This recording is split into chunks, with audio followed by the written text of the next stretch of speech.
होय वारकरी पाहे पाहे रे पंढरी काय करावी साधने फळ अवघेची येणे येणे नाही बरं येणे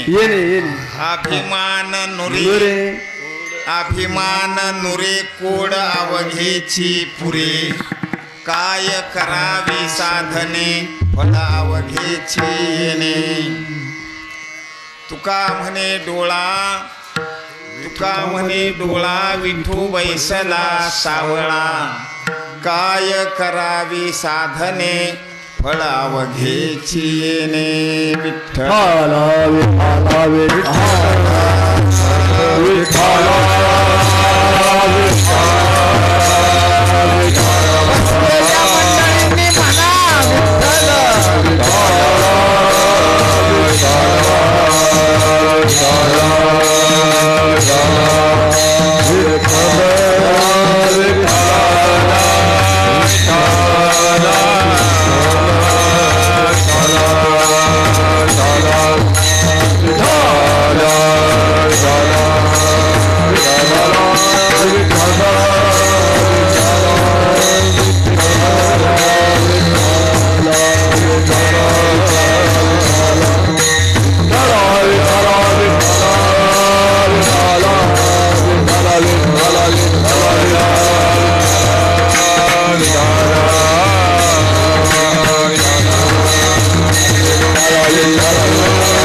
वारकरी पाहे पाहे रे पंढरी काय करावी साधने फळ अवघेची येणे प्रस्तुत सेवेकरता वास्तविक आज संत प्रकरणातला अभंग घ्यायचं मनात आलं कारण शास्त्राचा दृष्टिकोन आहे काल नामपर आज संतपर आणि हे बाबा म्हणजे उपदेशपर घ्या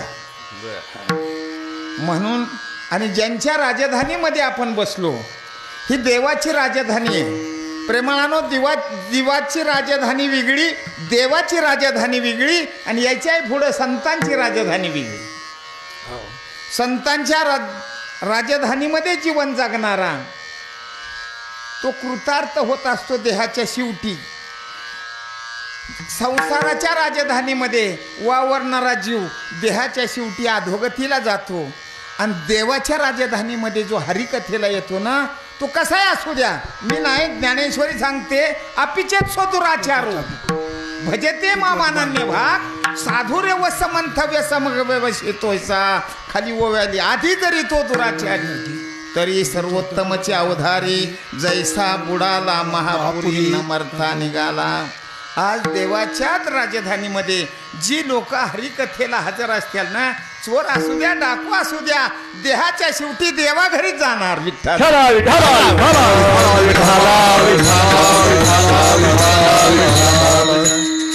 प्रेमाळानो ज्यांच्या कृपेनं आज 51 वर्ष हा ज्ञानेश्वरी पारायण सोहळा सुरू आहे ते वैकुंठवासी संभाजी महाराज भोंडवे वैकुंठवासी किसन महाराज सुडके यांच्या कृपाशीर्वादानं आणि हरिभक्तीपरायण प्रकाश महाराज जंजिरे व बबन महाराज कदम यांच्या कुशल मार्गदर्शनानं आज 51 वर्ष झालं हा पारायण सोहळा हा ज्ञानयज्ञ नामयज्ञ आणि वाघयज्ञ हा एक महायज्ञ सोबत तुम्ही साजरा करत असताल थोरात महाराजांच्या मार्गदर्शनाखाली व्यासपीठाला थोरात महाराजच का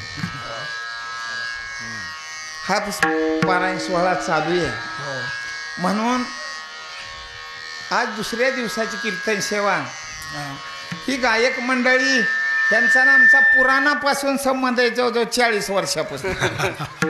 पाठीमागं मला वाटतं एक वेळ आलो होतो मी, आले होते. हा आपल्या भजनी मंडळानंच तारीख दिली होती आणि त्याच्यावर आजचा योग आला म्हणून अभंग घ्यायचा होता, उजळले भाग्य. पण आता उपदेशपर म्हणल्यानंतर तुकाराम महाराजांचा 4 चरणाचा उपदेशपर अभंग सेवेकरता निवडलेला आहे. विठ्ठल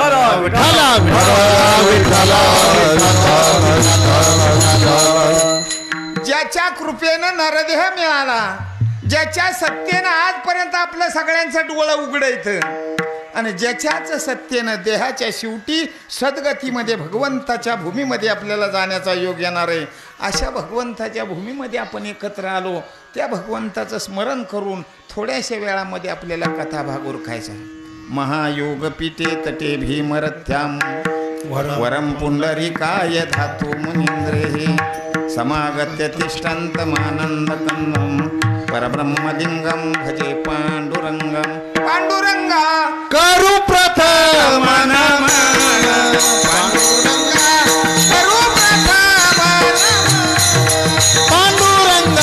करू प्रथम पांडुरंगा करू प्रथम नमन, पांडुरंगा करू प्रथम नमन, पांडुरंगा करू प्रथम नमन, पांडुरंगा करू प्रथम नमन, पांडुरंगा करू प्रथम नमन, पांडुरंगा करू प्रथम नमन.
संतांचिया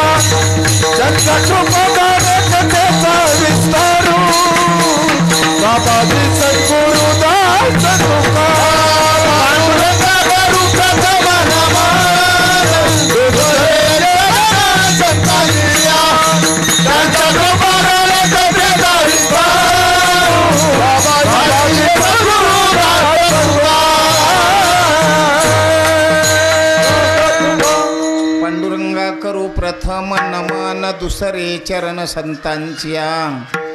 त्यांच्या कृपादाने कथेचा विस्तारू बाबाजी सद्गुरुदास तुका. हा वारकरी संप्रदायाचा एक दंडक, याला नियमही म्हटलं जातं. प्रेमाळानो, मनुष्य शरीरात आलेल्या सर्व जीवानं ज्याला वाटतंय ना आपण माणूस म्हणू नये, त्यानं कमीत कमी 2 ठिकाणी हात जोडावा. या जगरूपी मंडपामध्ये या दोन्ही ठिकाणचं अमूल्य अशा प्रकारचं उपकार आहेत आपल्यावर. ती 2 ठिकाणी म्हणजे पहिलं देव आणि दुसरं संत. या जगरूपी मंडपामध्ये आपल्या कुणाचा उपकार असतील तर देव आणि संत. बरं, संतांचा उपकार देवापेक्षा पवित्र आहेत, श्रेष्ठ आहेत, उत्तम आहेत. तरी सुद्धा शास्त्र म्हणतं पहिलं देवापुढं हात जोडा, दुसरा नंबर संतांना दिला. कार्य पवित्र पण नंबर दुसरा. याचं कारण हे आहे प्रेमाळानो, जगाविषयी संतांच्या अंतकरणामध्ये दया आहे आणि जगाविषयी देवाच्या अंतकरणामध्ये माया आहे. माया तो देव, दया ते संत आणि अविद्या ते जीव. म्हणून जीव अनंत, संत अनेक आणि देव मात्र एक.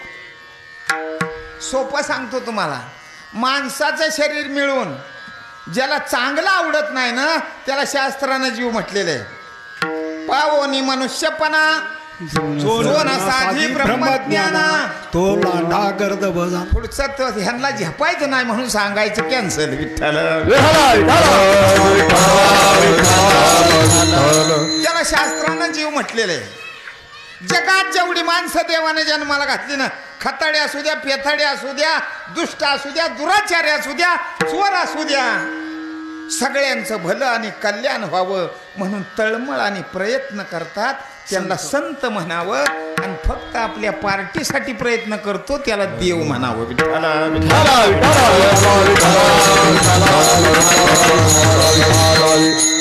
वास्तविक या सृष्टीचा निर्माण करता देव आहे. पिता महर्ष जगतो माता धाता पितामह हा वेदम पवित्र ओंकार रुग साम यजुरे बच. वेदाने निर्णय दिला आपल्या सगळ्यांचा तो आई बाप आहे. या जगातले जेवढे जीव जन्माला घातले ना सगळ्यांचा तो आई बाप आहे. मग त्या आई बापाचं सगळ्या पोरासारखं लक्ष पाहिजे का नको? कुठल्या आई बापाला असं वाटतं एका पोरानं बंगला बांधावा आणि दुसरा बारामतीत जाताना त्याचा ऍक्सिडेंट व्हावा? कुठल्या आई बापाला वाटतं? प्रत्येकाला सुखाची इच्छा आहे. मग त्या आई बापाचं सगळ्या पोरावर लक्ष आहे का? बारकाईने विचार करा. आज काय माणसं तुपाशी खाते ती, कायला चटणी तेल मिळाना, कायला डबल गादी झोपीना, कायला हातराय बारदाना मिळाना. असं आई बापाचं लक्ष पोरांच्या वासावं का? पण असतं ह्याची वाट काय? कुराडीचा दांडा. आपल्या दुःखाला देव जबाबदार नाही, आपलं कर्म जबाबदार आहे. त्याच्यामुळं माणसाला दुःख भोगायची वेळ आलेली आहे. आज जगण्याची गॅरंटी नाहीये. हे काळा नाळाचे तोंडी घातली लोणीयाची उंडी, माशी पाक पकडे तवहे सरे, चनभंगुर नाही भरवा, चनभंगुर नाही भरवा,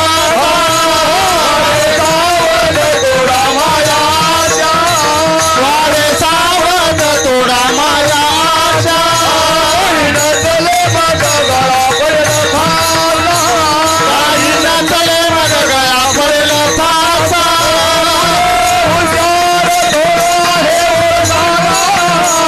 राम राम स्वामी, पुढे हुशार थोडा हे ओरसा, राम राम स्वामी.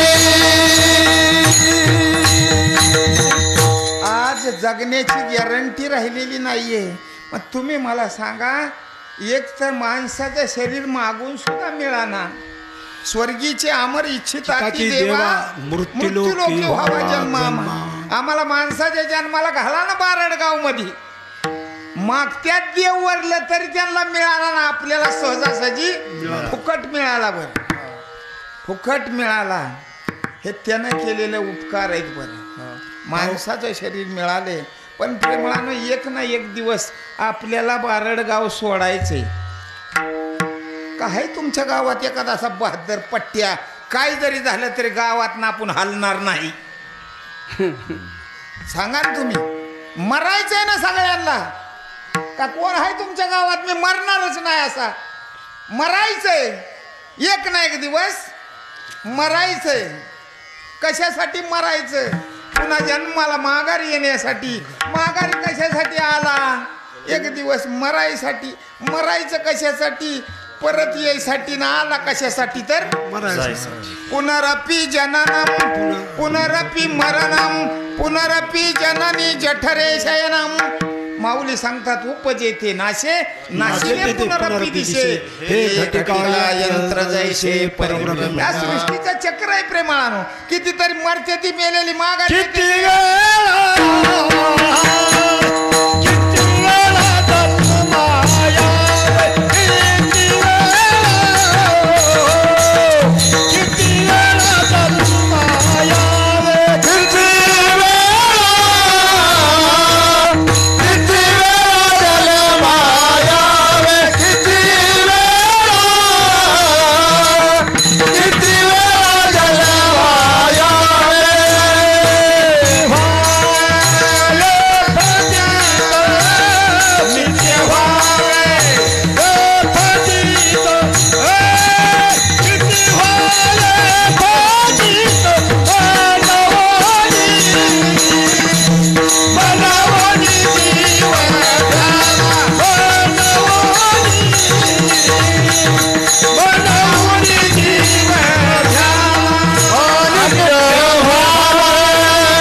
आता तुम्ही म्हणाल मेल्या माघारी येता वय देवासमोर सांगतोय परत यावंच लागणार आहे, फक्त माणसाचं शरीर सोडून. मग विचारलं महाराजांनी देवाला पुन्हा कुठल्या जन्माला घालणार. त्यावेळेला देवानं सांगितलं तुम्हाला सांगू का, पहिले कोट्याचं नव्हते काही, पहिले कोट्याचं नव्हते काही, पहिले कोट्याचं नव्हते काही, पहिले कोट्याचं नव्हते काही. सूर्य तारा नाही, चंद्र सूर्य तारा नाही, चंद्र सूर्य तारा नाही, चंद्र सूर्य तारा नाही. शून्यत होते काही अवघे शून्यत होते पाही, अवघे शून्यत होते पाही, अवघे शून्यत होते पाही.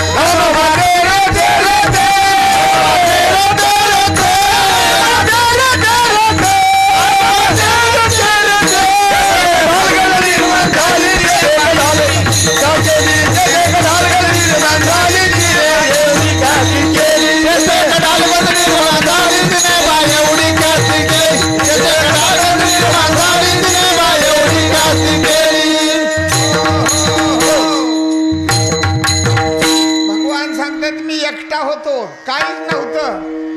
मग एकले न कंठवेची म्हणून या येणे केली निर्माण 14 भुवने, गगन चंद्र सूर्य मेघ तारांगणे, पंचही महाभूते भौतिके भिन्ने भिन्ने.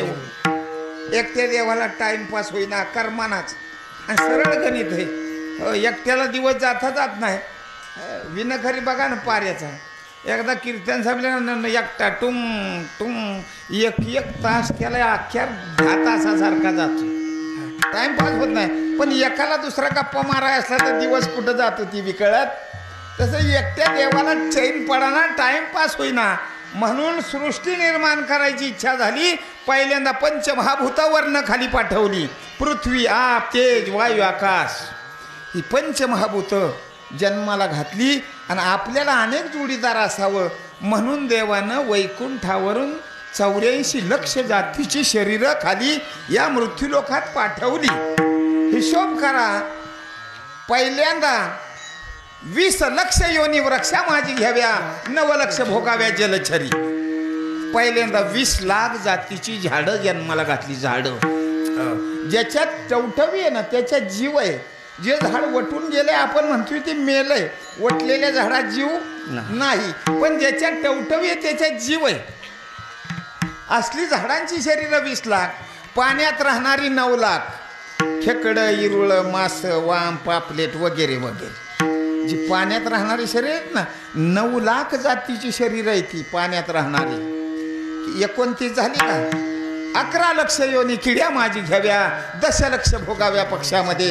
11 लाख जातीचं किडं जन्माला घातलं. गटरात असत्याल, घाणीतला असत्याल, जखमेतला असत्याल, पिकाऊ येणार असत्याल, पण किड्यांचे जाती किती 11 लाख. आणि 10 लाख आकाशात उडणारे पक्षी, पंख आणि 2 पाय असणारे, किती लाख झाले 50. 30 लक्ष योनी पशु माझी घ्याव्या, मानवा भितरी 4 लक्ष. या सृष्टीवर 4 पायाची जनावरं 30 लाख जातीची आहेत. 80 लाख झालं. आणि उरलेल्या 4 लाखात माणसं नाहीत, माणसासारखी दिसणारी.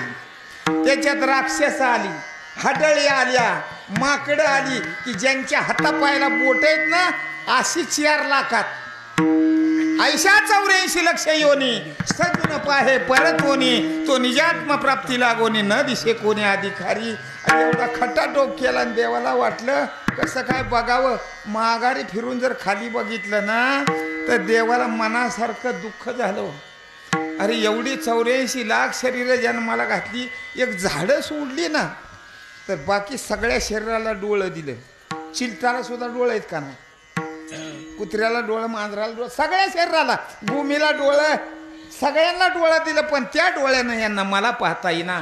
सगळ्यांना कान दिलं पण माझे 2 शब्द ऐकता येईना. सगळ्यांना पाय दिलं पण माझ्या दर्शनाला येता येईना.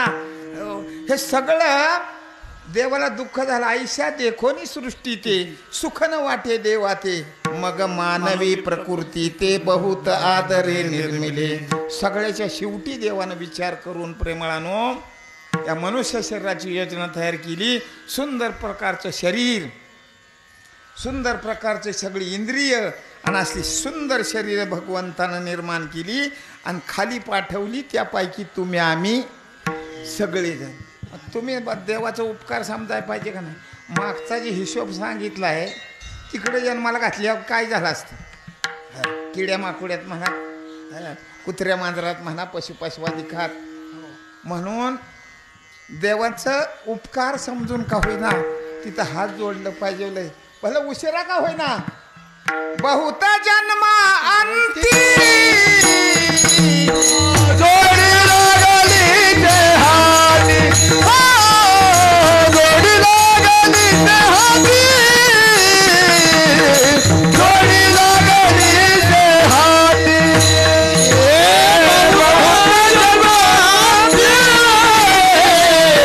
जोडी लागली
मनुष्य देहायसा ठाव धरा पांडुरंगी भाव. अरे देवानं त्याची सेवा करून घेण्यासाठी मला आपल्याला माणसात पाठवलंय. त्याचा उपकार समजलं पाहिजे का नाही. भलं उशिरा का होईना प्रेमाळानो. अरे माणसात नंबर देवानं दिलाय म्हणून तर बसाय टाकलेल्या बसाय मिळते. बोलवा ना इथं कुत्र्या मांजरांना देते ती का बसून. इथं देते ती बसून. माणसात नंबर लागलाय ना म्हणून चांगलं सुंदर अन्न खायला मिळतंय. मिळतंय का नाही ना. मग घरच्या म्हशीनं 2-2 लिटर मालकाला जेष्ठी दूध दिलं. दुसऱ्या दिवशी मालक तिला रतीब वाढवील का कांदा पोहे करून घालील म्हशीला. बघा ना तुम्ही बारकाईने विचार करून. अरे माणसात नंबर लागलाय चांगलं अन्न खायला मिळते.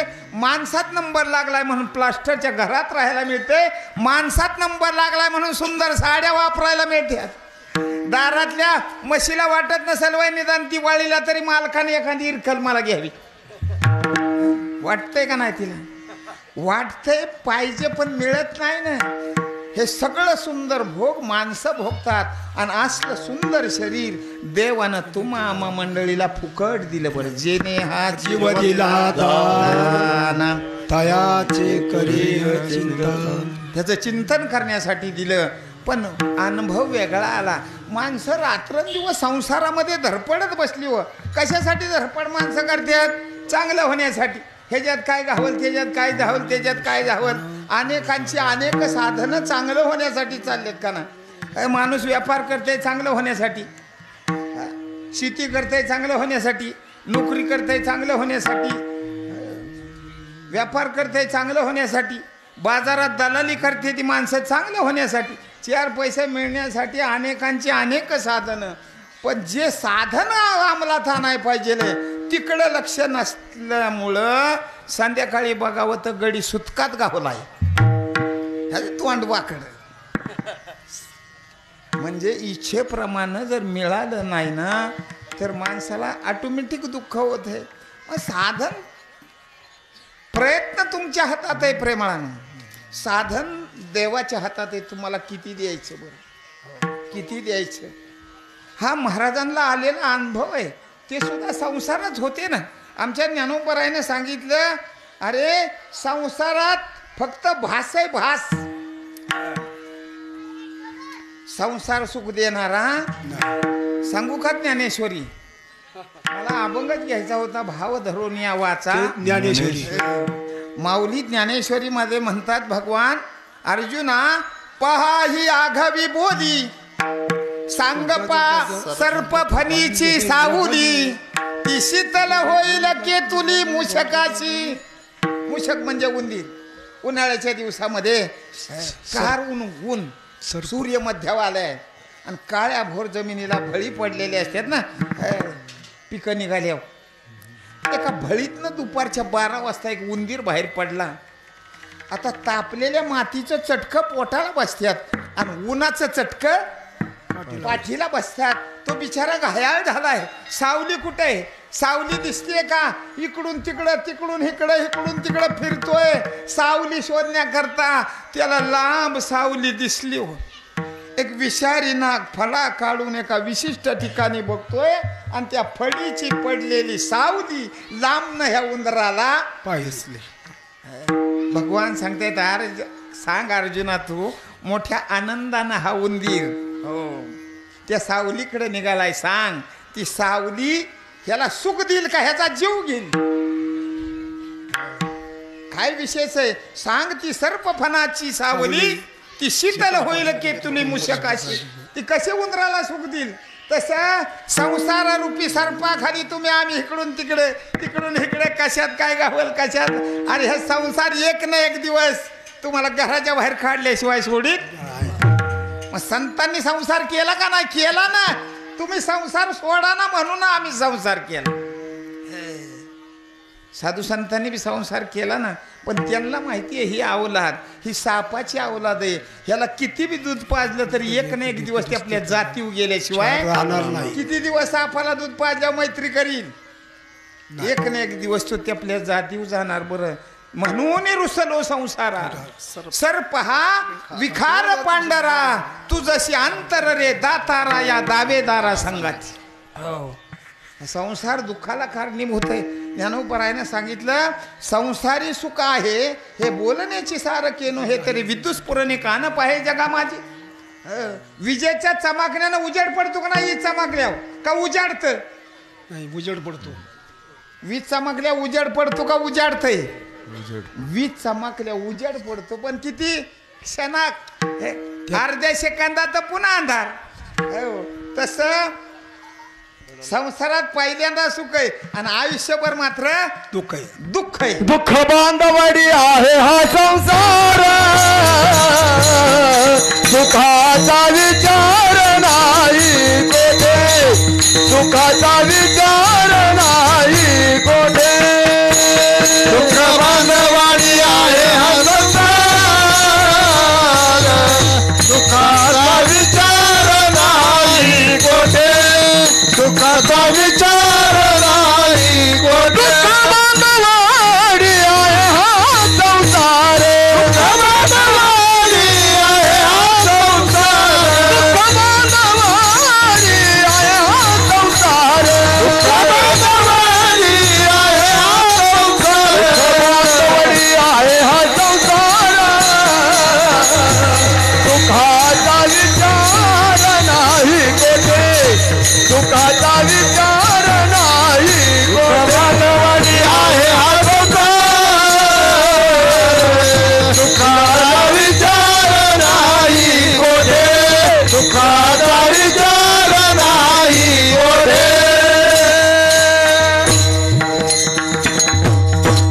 दुःख बांधवडी आहे हा संसार सुखाचा विचार नाही कोठे. तुकोबाराने सुद्धा बघितलं ना संसारामध्ये प्रयत्न भरपूर केले. सगळ्या गोष्टी तोट्यात आल्या. प्रयत्न करून सुद्धा दुःखच मिळतंय. मग सुख कुठे? सुख कोण देणार आहे? सुख कोण देणार आहे? बरं घरदार सोडलं. बरं घरदार सोडलं आणि भामचंद्राच्या दरीमध्ये जाऊन बसले. डोळे मिटून परमेश्वराचं चिंतन केलं. 15 दिवसा माझी साक्षात्कार झाला. विठोबा भेटला निराकार. सुंदर सावळी समोर मूर्ती उभी राहिली. तुकोबाराने डोळं उघडून बघितलं. त्यांच्या आत्मचैत सांगायला लागलं की जरी काळा असला ना हो तरी कधी पिऊन मारणार नाही. जरी कलरला काळा असला तरी लोकांच्या बांधाला मजुरी करायला पाठवणार.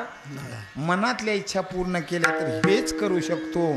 आणि मग हे आत्मचैतन्य हुकूम आल्याबरोबर महाराजांनी हात जोडले, म्हणले माझा अंगीकार करा, अंगीकार करा बरं.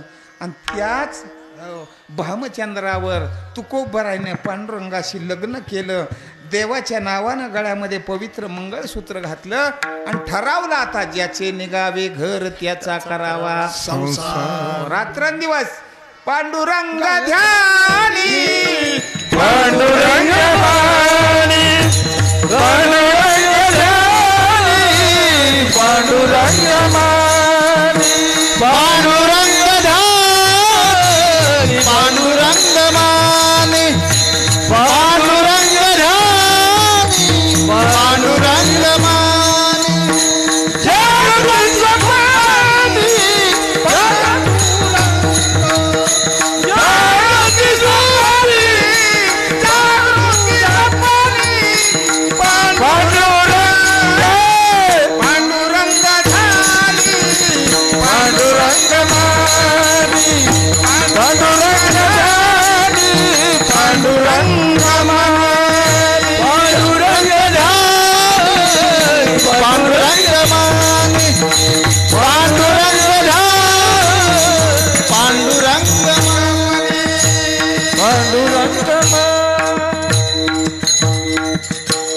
पक्वाज नव्हता, पिठी सुद्धा नव्हत, टाळ सुद्धा नव्हते.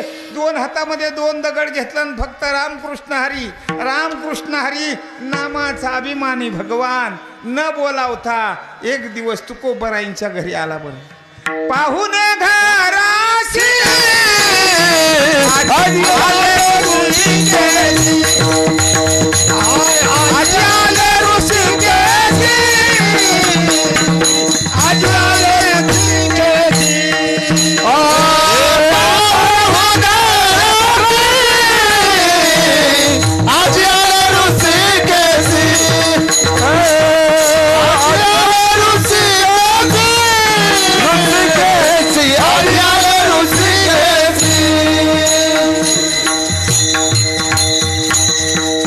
जगाचा मालक न बोलवता तुकोबराईंच्या घरी आला. तो दिवस होता प्रेमानो फाल्गुन शुद्ध चतुर्दशी, द्वितीया फाल्गुन शुद्ध चतुर्दशी, आपल्या भाषेत शिमग्याच्या आदल्या दिवशी. संध्याकाळी देव आले. देव भक्ताचं जेवण झालं. दरदरीत पाण्या माझी मुखशुद्धी तुळशी दळ तुका म्हणे मी दुर्बळ. बरं झालं आला. हात जोडून तुकोबाराय म्हणतात बरं झालं तुमचं पाय घराला लागलं. तुकोबा, एका जन्मात तुम्ही माझ्या आवडीप्रमाणे जीवन जगलाय ना, त्याचं फळ म्हणून मी तुम्हाला उद्या न्यायला आलोय. आपल्याला वैकुंठाला जायचंय. जो जीव वैकुंठाला जातो ना त्याचं जन्म मरण कायमचं चुकतं तुका म्हणे एका मरणेची सरे आणि उत्तमाची उरे कीर्तिमान. हा तुकोबरा घ्या, ज्ञानेश्वर घ्या, सोपान घ्या, गोरोबा चोकोबा सावतोबा ही मंडळी संसारात असताना सुद्धा आज चंद्र सूर्य आहे तोपर्यंत त्यांचं नाव पुसलं जात नाही. अमर कीर्तीचा नव हितच नाहीये. प्रेमानं ह्या चाकोरीत आला ना, उभय लोकी उत्तम कीर्ती देवचित्ती राहिली, देवचित्ती राहिलिया, देवचित्ती राहिलिया. उभय लोकी उत्तम कीर्ती देवचित्ती राहिलिया, देवचित्ती राहिलिया, देवचित्ती राहिलिया. लोकी उत्तम कीर्ती, उभय लोकी उत्तम कीर्ती देवचित्ती राहिलिया, देवचित्ती राहिलिया, देवचित्ती राहिलिया. उभय लोकी उत्तम कीर्ती, उभय लोकी उत्तम कीर्ती देवचित्ती राहिलिया, देवचित्ती राहिलिया, देवचित्ती राहिलिया. ह्या लोकामध्ये बी सगळं विश्व त्यांना नम्र होतंय, त्यांना हात जोडतंय. म्हणजे हिती हितय बी कीर्ती. आणि स्वर्गात देवादिकांच्यात सुद्धा उभय लोकी उत्तम कीर्ती. या जन्मात देवचित्ती राहिली या. मग तुकोबरायनं तेच केलं ना. आणि त्याच्यामुळं जगाचा मालक घरी आला आणि सांगितलं, तुकोबा एका जन्मात तुम्ही वारकरी झालाय ना, उद्या सकाळ आता मी तुम्हाला न्यायला आलोय. आणि बोलता बोलता देवच म्हणले, तुम्हाला सकाळी एकट्याला तरी न्यायचंय का नाही? बारड गावातली आली 5-50 तरी नेऊ संग, एकाला तरी न्यायचं ना. बघा गावात कोण कोण येतंय. तुकोबरायनं गावामध्ये येडा मारला, बाबा रो देव न्यायला आल्यात. तुका म्हणे आता लाभ नाही या, परत देवाबरोबर वैकुंठात जायचंय. बघा जमत असलं तर बाबा निघायचं. बघा सकाळ माणसं म्हणली, बुवा तुम्ही म्हणताय ती बरोबर आहे, देवाबरोबर जाण्याचा योग आहे. पण कसं आहे, उद्या आमच्या महाराष्ट्रीयन लोकांचा आपला सण नसतोय होळीचा. तुम्ही मला सांगा, जन्माला आल्यावर दिवाळी असावी का होळी असावी? दिवाळी होण्याचा योग आहे, तरी माणसांना होळी आवडतीये. एकही माणूस तयार झाला नाही. काय काय माणसं म्हणते बरं का, उद्या जर सण नसता का नाही होळीचा, तर निदान 100-200 गडी तरी निघाला असतं. एकही तयार झाला नाही. परत आल्यावर भगवंताने छालं, तुकोबा सकाळच्याला कितीक निघते ती. त्याचं काय आहे म्हणजे आमच्या महाराष्ट्रीयन लोकांचा सण असतो आणि त्याच्यामुळं माणसं यायला तयार नाही. भगवंता तुम्ही उद्याच्या दिवस जर थांबला का नाही, तर कमीत कमी गावातनं 100-200 माणसं तरी निघतील. देव संतांचा शब्द खाली पडून देत नाहीये. देवानं सांगितलंय, तुम्ही जे जे करू म्हणाल अपयश सिद्धी पावेल, वांछितही पुरेल मानसीचे.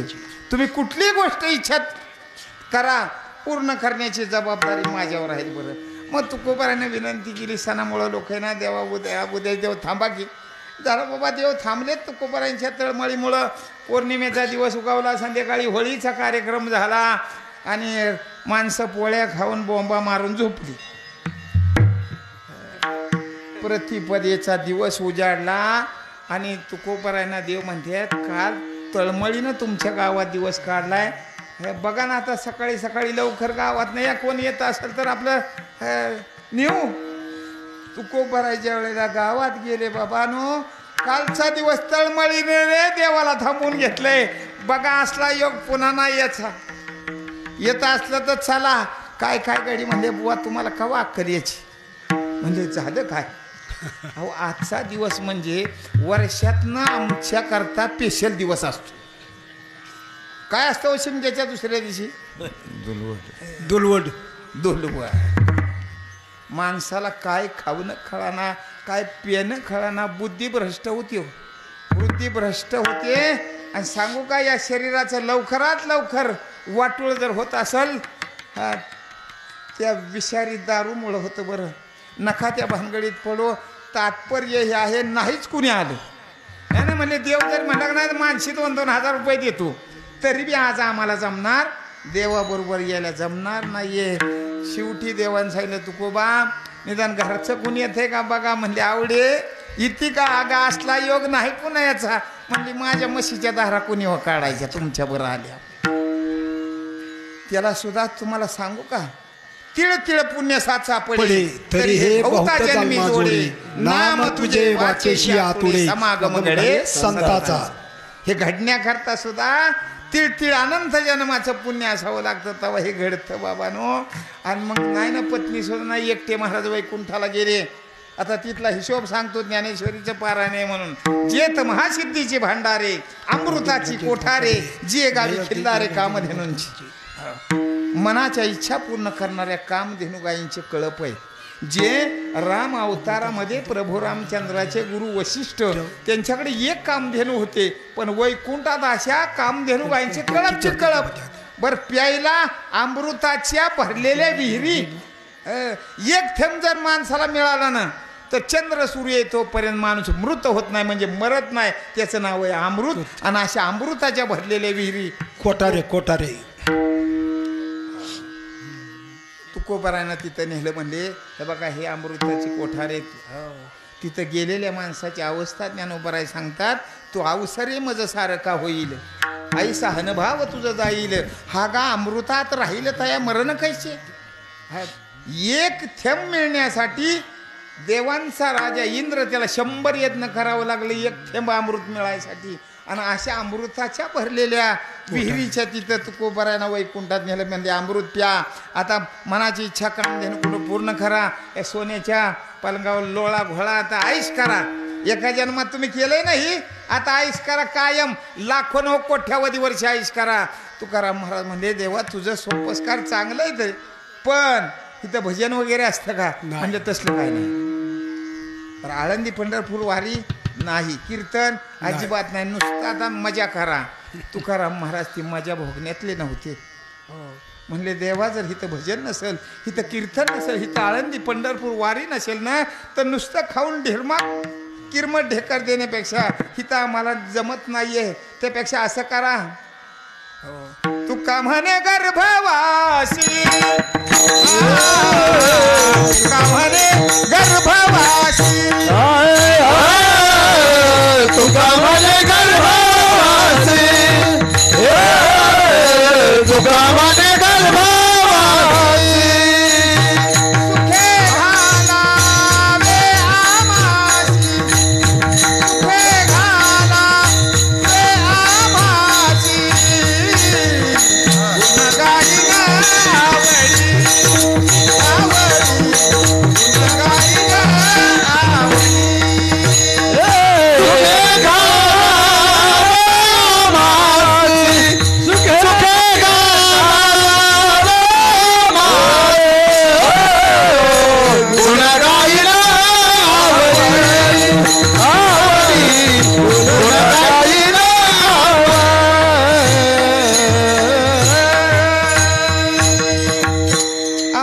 जन्माला घाल.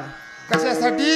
हरिनाम कीर्तन, संतांचे पूजन, घालू लोटांगण महाद्वारी. हे घडलं पाहिजे. याच्याकरता पुन्हा जन्माला घाल. नामदेव महाराजांचं प्रमाण आहे. मगाशी तुम्हाला सांगितलं ना, तुम्हाला आम्हाला मिळालेला हा माणसाचा जन्म शेवटचा चान्स आहे. नामदेव महाराज सांगतात, शेवटाची पाळी एक मनुष्य जन्म, शेवटाची पाळी एक मनुष्य जन्म, शेवटाची पाळी एक मनुष्य जन्म, शेवटाची पाळी एक मनुष्य जन्म, शेवटाची पाळी एक मनुष्य जन्म, शेवटाची पाळी एक मनुष्य जन्म, शेवटाची पाळी एक मनुष्य जन्म, शेवटाची पाळी एक मनुष्य जन्म, तुकारिया फेरावर ममरा, तुकारिया फेरा परे, तुकारिया फेरा परा, तुकारिया वर फेरा परे, शेवटाची पाळी एक मनुष्य जन्म,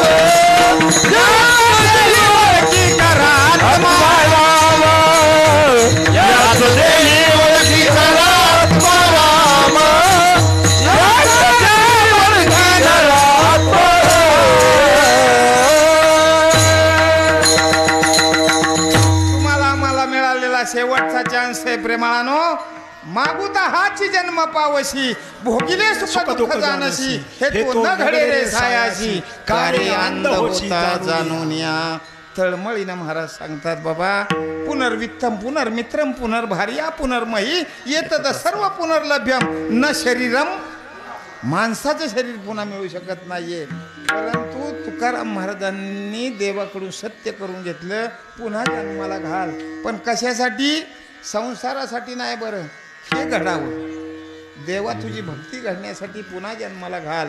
आणि देवानं विचार केला, या माणसाला जर पुन्हा खाली मनुष्य शरीरात पाठवलं तर अज्ञानी समाजाला सन्मार्ग दाखवण्याचं महान कार्य हे माणसाकडून होणार आहे बरं. आणि म्हणून एकदाच नाहीये, पुन्हा पुन्हा पुन्हा पुन्हा पुन्हा पुन्हा तुकोबरायना मनुष्य शरीरात देवानं वैकुंठावनं पाठवलं बरं. तेच म्हणायचे, जातो येतो आम्ही देवाचे संगात, आम्ही देवाचे सांगात, जातो येतो आम्ही देवाचे सांगात, म्हणे गात तुका म्हणे गात राम, तुका म्हणे गात देव, मनुष्य शरीरात. प्रेमाळानो, किड्या माकुड्याच्या जन्माला जाण्यापेक्षा तुकाराम महाराज परत आले जगाकडे. ज्या वेळेला बघितलं ना, जन तरी दुखे गुंतले प्रपंच. लोक संसारात मग्न झालेली आहेत. याच्यात काय मिळेल, त्याच्यात काय मिळेल, त्याच्यात काय मिळेल. प्रयत्न तर करताना दिसतात, पण संध्याकाळी बघावं तर त्यांची तोंड हिरमडली आहेत का. तर प्रयत्न करतात, पण जे करायचंय तेवढं ह्यांच्या हातनं चुकतंय. कुठंतरी गणिताचा हातचा चुकतोय. त्याच्यामुळं प्रयत्न सुखासाठी आणि पदरात पडतंय काय, दुःख. तुम्हाला गंमत म्हणून सांगू का, पुणे रेल्वे स्टेशनवर एक आपला माणूस होता महाराष्ट्रातला. त्या रेल्वे गाडीला आगगाडीला लाल ग हिरवं झेंडं दाखवणं. आणि त्याच्या वरचा एक साहेब, 1 महिना झालं नवीन साहेब त्याच्या वरचा आला होता फॉरेनचा. आता आपला माणूस वयानं 50-55 वर्षाचा आणि बदलून आलेला जो साहेब होता ना 26-27 वर्षाचा, पण शिक्षणामुळं. आणि तो वरचा साहेब म्हणून आला. आता बघा ना, बारकाईने विचार केला ना, सगळे ऑफिसर लोक ही दुसरी, आणि आपल्या महाराष्ट्रीयन लोकांना आपण म्हणलं ना, कधी आला मुंबईवरनं, आलो म्हणजे सकाळी. आता कुठं का उद्योगाला हाय म्हणजे जात्यात वहा लोखंड. आपल्या महाराष्ट्रीयन लोकांना सगळं गद्दा काम. तो नवीन आलेला साहेब 26 वर्षाचा, आणि आपला माणूस पोटर म्हणून काम करणारा 50 वर्षाचा. पण त्या 26 वर्षाच्या साहेबासारखं वागावं लागतंय ना. संध्याकाळी घरी आला आणि बायको म्हणली, हे बघा 2 दिवसावर संक्रांतीचा सण आलाय, आणि आता उद्या गेला ना कामाव, येताना बाजार आणा. त्याच्या ध्यानात आलं, म्हणला हे बघ उद्या सणाचा बाजार मी संक्रांतीचा आणील खरं, पण नवीन साहेब बदलून आलाय, त्याला जेवाय बोलवायचा का.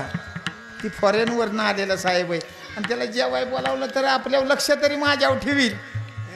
ती आपली महाराष्ट्रीयन बाय म्हणली, ठीक आहे बोलवा ना, किती माणसं आहे साहेबाच्या घरात. अगं नवीन लग्न झालंय, 2च नवरा बायको, म्हणजे 2घांना बी बोलवा जेवायला.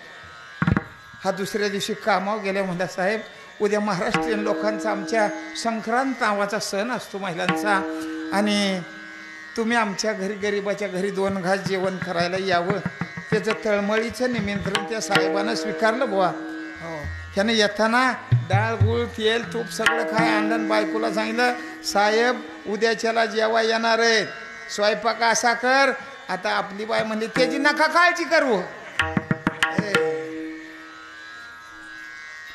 आवशी कणिक भिजवून ठेवली, आणि पाठ 3 वाजल्यापासून त्या पाठ्यावर टिचून मौकी सुंदर अशा. आता आपल्या महाराष्ट्रीयन दैवताला आवडणारं अन्न म्हणजे पुरणपोळी, ज्याला आपण गर्भान्न म्हणतो. अशा सुंदर पुरणपोळ्या बनवल्या. आणि साहेब जेव्हा यायचं, आपल्याकडे गुळवणी वय, अहो नावाला ठेंबर गुळवणी नाही तर लोणखड गायचं तूप. आता तुपात बुडवून पोळी खायची म्हणल्यावर काय, एक घास त्या साहेबाच्या आणि त्याच्या बायकोच्या तोंडात फिरायला लागला. तो साहेब म्हणला, आयुष्यात उठरला, म्हणले अरे आयुष्यात हे असलं पहिल्यांदा खातोय, ह्याला काय म्हणतात, ह्या अन्नाचं नाव काय. तो म्हणला, साहेब त्याला पुरणपोळी म्हणतात, आमच्या देवाला आवडणारं अन्न आहे बरं. साहेबाला आश्चर्य वाटलं, खायला तर इतकं सुंदर आयुष्यात पहिल्यांदा खातोय, पण हे बनवलं असेल कसं. कारण खालनं गव्हाचं वरनं गव्हाचं मध्ये हरभऱ्याचं घातलंच कसं बरं, ह्याला बोगदा बी नाही. आश्चर्य वाटलं बाबा, खायला तर सुंदर लागते. पुरणपोळी जेवून तृप्त झाली नवरा बायको. आणि घरी गेल्यानंतर ती साहेब बायकोला म्हणतात, काय त्या पोटाच्या घरच्या पुरणपोळ्या का काय.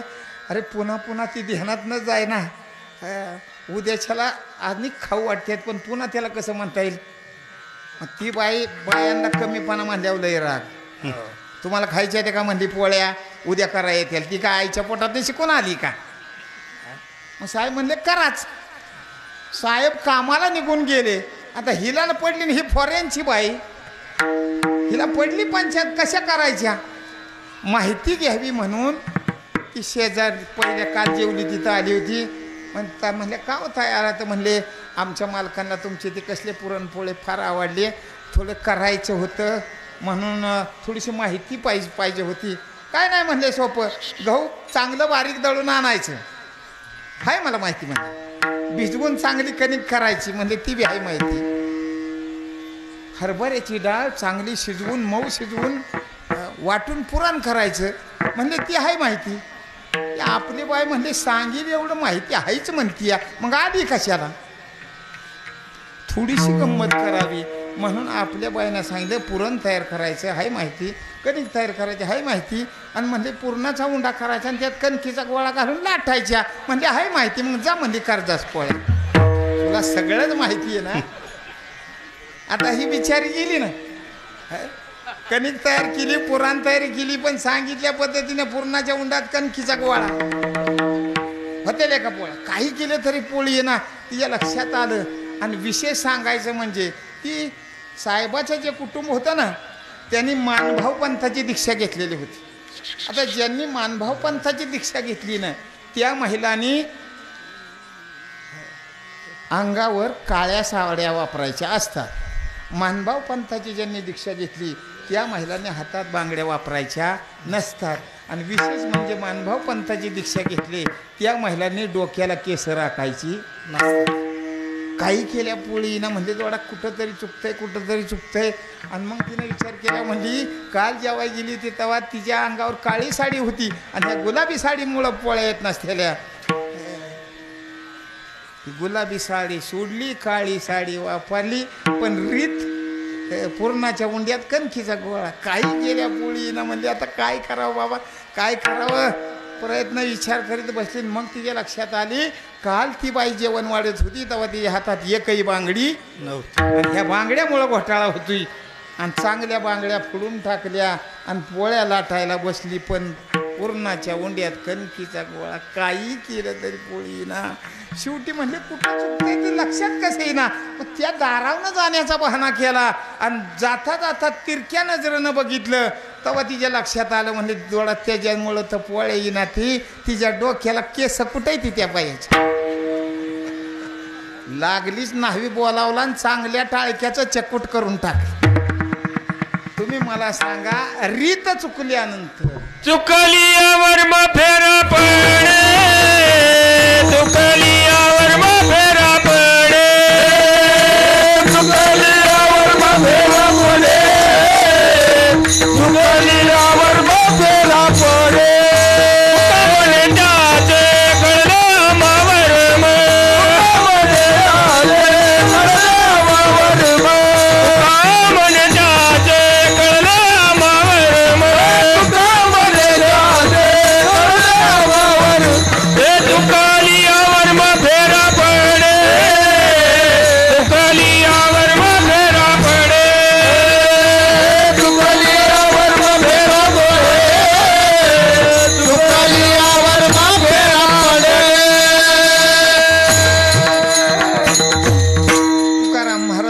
वर्म चुकलिया नोहेची कारण केला होय शीन अवघाची.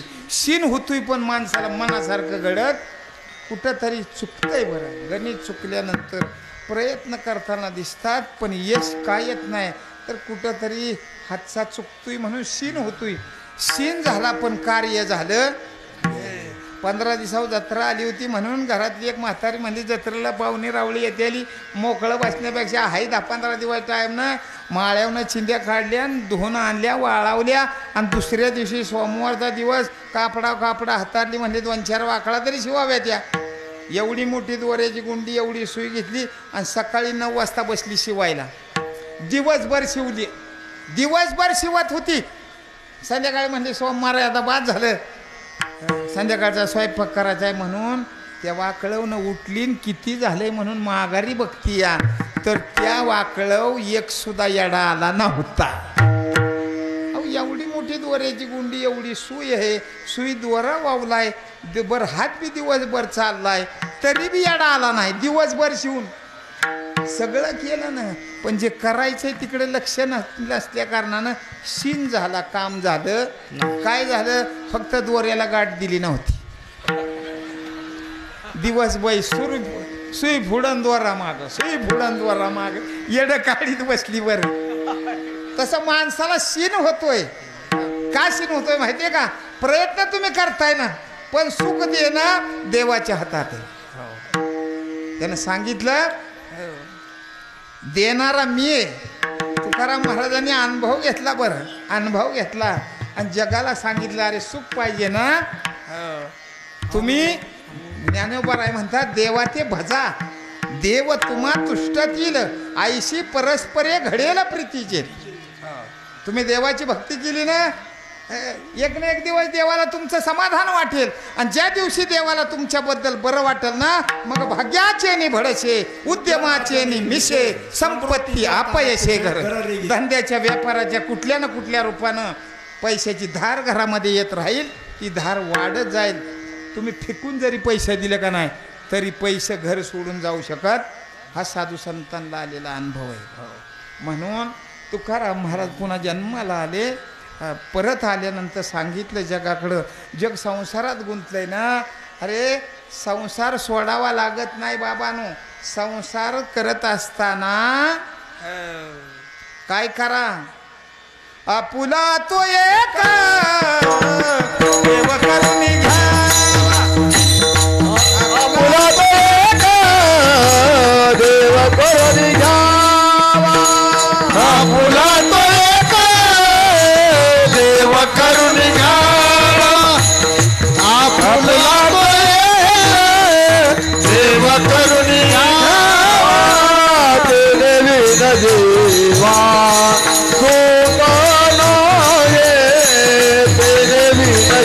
देवा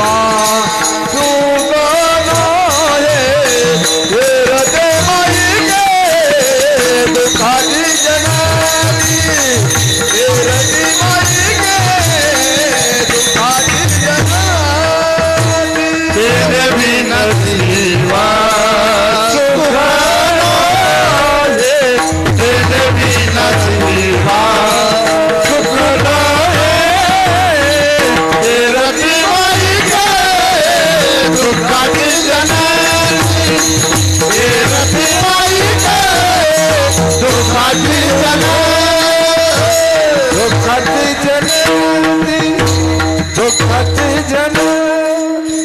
महाराज म्हणले, देव आपलासा करा. मी केलंय ते तुम्हाला सांगतो. देवाचा असं मनोगत आहे, तुमच्या मनातल्या इच्छा जर पूर्ण व्हावं वाटत असेल, ज्ञानेश्वरीतल्या 9व्या अध्यायातला शेवटचा श्लोक बघा. भगवान आपल्या मुखानं सांगतायत, मन मना भव मद भक्तो मत्याजी माम नमस्कुरु मामे वैश्यशी युक्तैव महात्मान मत्परायण. हा तू मन हे मीची करी, माझ्या भजनी प्रेम धरी, सर्वत्र नमस्कारी. देवाचं म्हणणं आहे, तुम्ही माझे भक्त व्हा, तुम्ही तुमचं जीवन मला जोडा. अरे जोडण्यामध्ये केवढा मोठा आनंद आहे. हे जो मंडप दिसतोय ना, हा मंडप दिसतोय, हा जोडण्यामुळं मंडप आहे. या उभ्या खांबांना आडवे खांब जोडलेत. आता ते आडवे जर काय त्याला म्हणते, आडवे कळक किंवा आडवे जे उभ्या खांबांना म्हणले, तुमचं ना आमचं जमणार नाही, तुम्ही आम्हाला शिवायचं नाही. मंडप राहील का जाग्या नाही राहील. जोडण्यामुळं हा सुंदर मंडप दिसतोय. मंदिर जे उभं राहिलं ना, त्याला उभं पिलेर, त्याला आडवं पिलेर जोडलेत म्हणून मंडप आहे. आता आडवं पिलेर म्हणलं, उभ्या खांबांचं ना आमचं पटत नाही बाबा, आम्ही त्यांना धक्का लावून घेणार नाही. मंडप राहील का? हिरवीगार झाडं दिसत आहेत का? झाडं हिरवीगार पण आहे, त्यांनी धरणी मातेला जोडून घेतलंय म्हणून त्याच्या टवटवी आहे.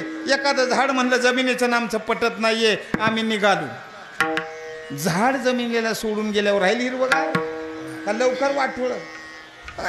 मृदुंग वाजतोय ना, अरे मधी लाकडं दोन्ही बाजूला काथाड आहे, त्या दोन्ही बाजूच्या काथाड्यानं मधल्या लाकडाला जोडून घेतलंय म्हणून सुंदर आवाज. विण्याच्या ताराने त्या खुंटीला जोडून घेतलंय म्हणून सुंदर स्वर निघतोय. तसं घरादारातलं जीवन हिरवगार टवटवीत व्हावं असं वाटत असेल, जीवनामध्ये सुंदर स्वर आनंदाचा निघाव वाटत असेल, तर या जीवानं देवाशी जोडून घेतलं पाहिजे. आणि जोडून घेणं म्हणजे त्याच्या नावानं गळ्यामध्ये पवित्र तुळशी माळ घालणं. हा भगवंताच्या मुखातलं उद्गार ऐकल्यानंतर तुकोबरायनं त्या वाटेनं गेले. मनात विचार आला ना, तुका म्हणे आम्ही जे जे इच्छा करू तेथे कल्पतरू पुरविशी. हा अनुभव त्यांनी घेतला. आणि दुःख भोगणाऱ्या जीवांना, प्रयत्न करून बी अपयश येणाऱ्या जीवांना सांगितलं काहीच करायची गरज नाही, मी सांगतो तेवढं करा, देवाबरोबर लग्न लावून घ्या. आम्ही तेच केलं. पतिव्रत तेजा हिसाब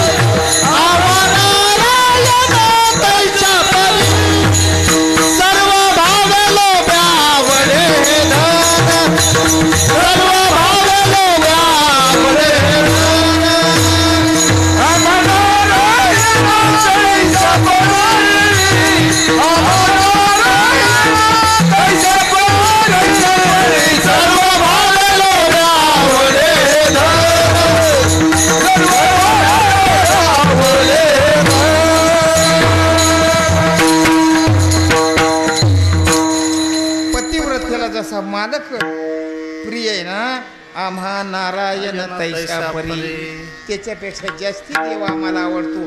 किती आवडतो? सर्व भावे लोभ्या आवडे धन, आम्हा नारायण तैसा परी. लोभी माणसाला पैसे किती आवडतात, त्याच्यापेक्षा जास्त आम्हाला देव आवडतो.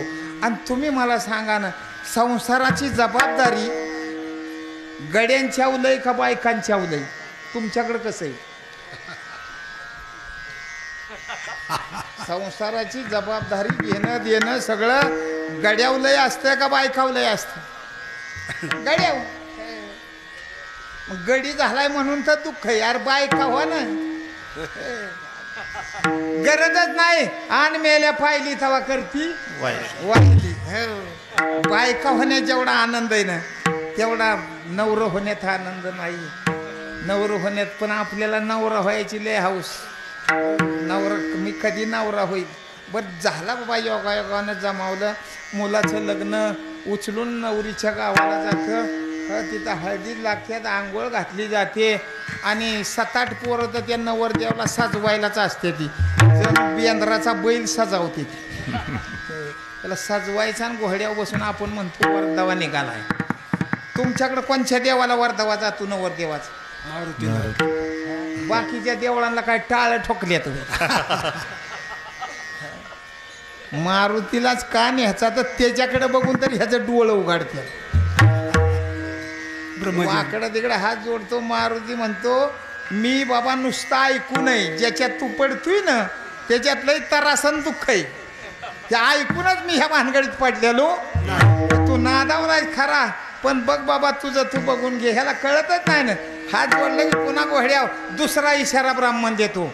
बघ दिवस शुभ आहे, वेळ मंगल आहे, पण सावधान. शुभ मंगल एकाच फकड्याला कळला. ज्यार्थी काका सावधान म्हणतोय त्यार्थी ह्यात काहीतरी घोटाळा रामदास स्वामी कळलं. आणि अंतरपाठ धरलेला असताना नवरदेव पाठावनं उठून पळून गेला. बरं डायरेक्ट नाशिकच्या काळाराम मंदिरामध्ये देव आपलासा केला. खरं कळलं म्हणून आजही त्यांचं नाव जिवंत. आपल्याला कळानाच की, हे आपल्याला कळाना. उलट तिच्या हातात हार बघितला की, तिच्या हातात हार बघितला की वागतोय ना आपोआपच. पहिल्यांदा तिच्या मोहर वाकावल्या, आयुष्यभर ती तुम्हाला वाकवून घेतल्याशिवाय जोडी हे आणा ती आणा ती आणा. कसं काय झक मारून आणा. पण बघा अयोध्येच्या दशरथ राजाचा मुलगा राम जनक नगरीला सीताबरोबर लग्नाला तिथं गेले. लग्न वगैरे लागलं आणि काकांनी सांगितलं मुली आता मालकांना दोघांच्या हातात हार दिलं, घाल हार. आता प्रभू रामचंद्र म्हणजे 7 फूट उंचीचा गडी आणि सीताबाई मध्ये 4-4.5 फूट. तिनं हात वर केलं तरी नवरदेवाचं मुंडकं इतकं वर. काका म्हणले खाली वाका ना जरा. काका म्हणले मी वाकणारातला गडी नाही. मी नाही वाकणार. म्हणजे असं काय त्या पुरीला हार घालून द्या ना. काका तुम्ही किती म्हणला तरी मी वाकणार. म्हणजे का वाकणार नाहीये तर पहिल्यांदा आज हिच्या पुढं जर वाकलो ना तर आयुष्यभर मला ही वाकावल्याशिवाय सोडणार नाही. नाही वाकणार. नवरीच्या डोळ्यातनं पाणी पडायची वेळ आली आणि हे आमच्या लक्ष्मणाला कळलं वहिनीची अवस्था. आणि लक्ष्मणजी गेलं आणि प्रभू रामचंद्राच्या पायावर डोकं ठेवलं आणि घळा रडायला लागलं. पाय सोडीना ते. प्रभू रामचंद्र म्हणले काय झालंय मला सांग. काय झालंय सांग. घेतल्या या गावातल्या कोणी तुझा अपमान केला का. ज्यानं डोळ्यानं दापला असेल त्याचं डोळं काढलं जातील. ज्यानं हात उगारला असेल त्याचा हात काढले जातील. का रडतोय सांग. लक्ष्मण पाय सोडीना. नाही इलाजानं रामाला वाकून त्या लक्ष्मणाचं बाहुटं धरावं लागलं. का रडतोय ती तरी बाबा सांग. आणि मग लक्ष्मणानं वाकडं तोंड केलं म्हणला वहिनी वाकलाय तूच काम करून घ्या. ते पुन्हा सरळ झाल्या कोणाच्या बापाला वाकणार. माणसं म्हणजे वाकला का नाही. अरे वागतो देव पण कुठं भक्तीच्या पुढं वागतो. भक्तिभावा पुढं तो वागतो. थोडं प्रेमाचा भुकेला हा म्हणून भक्तानं सांगावं तसं देवानं ऐकावं. मग भक्त मंडळीने असं काय केलं. गळ्यामध्ये पवित्र तुळशीची माळ घातली आणि अखंड देवाचं चिंतन कर. त्यांना कळून चुकलं येणारा तो आहे म्हणून वारकरी व्हावं आणि शुद्ध अंतकरणानं देवाचं चिंतन करावं. वर्षातनं कमीत कमी एकदा तरी त्याच्या भीतीला होय होय वारकरी होय होय वारकरी होय होय वारकरी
तुकाराम महाराज आपला आलेला अनुभव सांगतात. वारकरी व्हावं पंढरीला जावं का तर अनंत कोटी ब्रह्मांड नायक वैकुंठीचा देवानीला भूतळा धन्य तो आगळा. किंवा तुका म्हणे सोपी केली पायवाट पंढरी वैकुंठ भूमीवरी. जीवाच्या आत्म उद्धाराचं सोपं आणि जवळचं ठिकाण म्हणजे पंढरपूर आहे. म्हणून जीवानं माळ घालावी पंढरीची वारी करावी.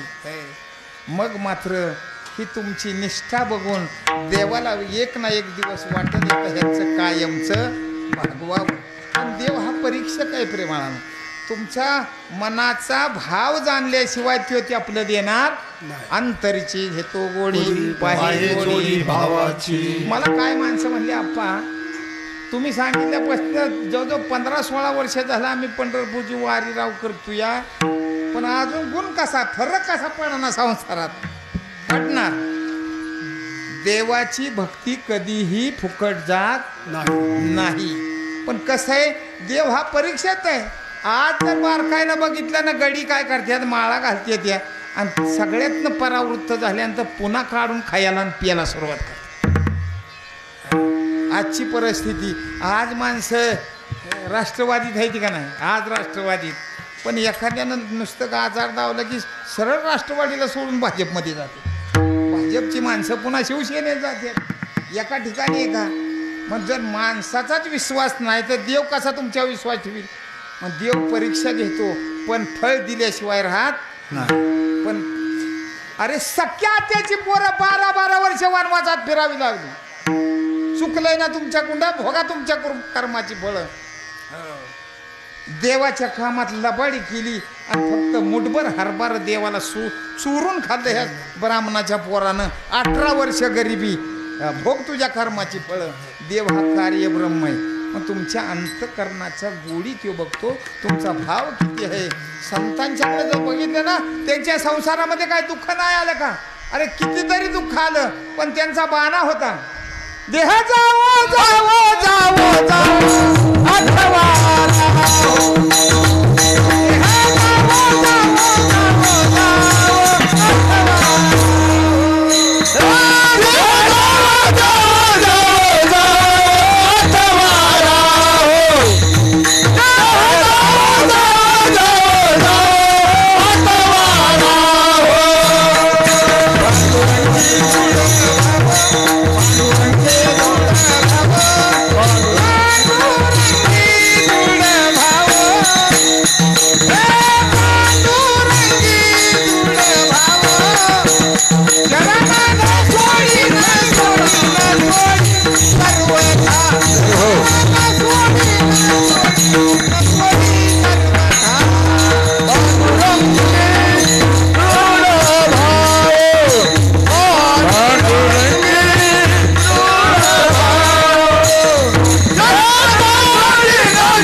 चाकुरीला लागल्यानंतर किती त्रास झाला का नाही तरी माळ काढायच्या भानगडीत काढायचं. देवपरी त्याला सांगावं, पहाते पांडव अखंड वनवासी परी त्या देवाची आठविती. त्यांच्या मनाचा ज्या वेळेला शुद्ध भाव बघितला, गेलेला ऐश्वर्य परत आणून दिलं. बरं तसं घेतो. काय माणसं म्हणले, तुम्हीच माळ घातली होती अजून फरक कसा पडाना. म्हणलं पडल, जरा दम काढ, दम बडी चीज आहे, फरक पडतो. तो भक्ती कधीच फुकाट जात नाही. तुम्हाला सांगता मी एक गमतीनं सांगतो, बराबरीची पोरांची लग्न झाली, त्यांना 2-2 पोरं झाली, तर त्यांचा एक पोरगा मित्र लग्नाचाच राहिला होता. कारण सकाळी 6च्या आत पहिला नंबर त्याचा, पहिला गालाच टाकून याचा 6च्या आतच. दिवसभर टाकेश गडी, कोण ह्याला पोरगी देणार. पण बाकीची पोरं म्हणले, अरे कसा केला तरी मित्र आहे रे, मित्र आहे, त्याला कसा तरी भाजला पाहिजे. पाहुण्यांना गोड बोलून सांगितलं, पोरगा होत करूही, कष्ट करूये, आमचा विश्वास ठेवा त्या पोरगी. आणि गोड बोलून त्याचं लग्न केलं. हा प्युअर बेवडा गडी हळदीच्या अंगानं पहिल्यांदा सासरी आली, उंबऱ्याच्या आत पाय दिला की कानठाळात लावली, धाड गेली. अंगाची हळद निघाली नव्हती तवापासनं रोज सकाळ संध्याकाळ बिचारा मारायचा तिला. पिऊन यायचं, बडाडायचं ना, मारायचं. पण तिनं ठरवलं होतं, हे बघ आईबापानं तुझ्या गळ्यात बांधलंय ना, मरल तर तुझ्या दारात मरल, निघून नाही जाणार. तशी मार खात होती, दोन्ही टायमाला मार खात होती. योग असा झाला, 12 वर्ष मार खात होती. पण 12 वर्षानं प्रसंग असा, त्या घरापासून काही अंतरावर लहान मुलाच्या बारशाचा कार्यक्रम होता आणि त्या घरचं निमंत्रण आलं बारशाच्या घरचं. ताई म्हणले संध्याकाळी नाव ठेवायला या. त्या बिचारीनं खण नारळ ओटीचं सामान ताटात घेतलं आणि उंबऱ्यातनं बाहेर पडणार की ही बेवडं आलं. दिली मुस्कळात, ताट एका बाजूला, नारळ एका बाजूला, पिश एका बाजूला.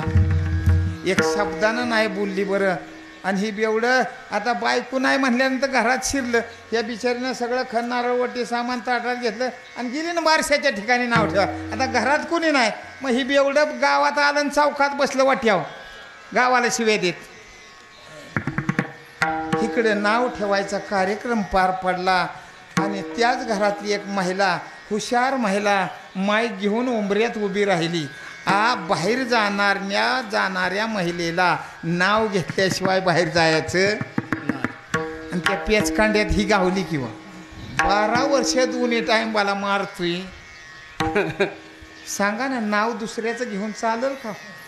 चालेल का दुसऱ्याचं नाव घेऊन? पण प्रत्येकीला नाव घेतल्याशिवाय बाहेर जायचं.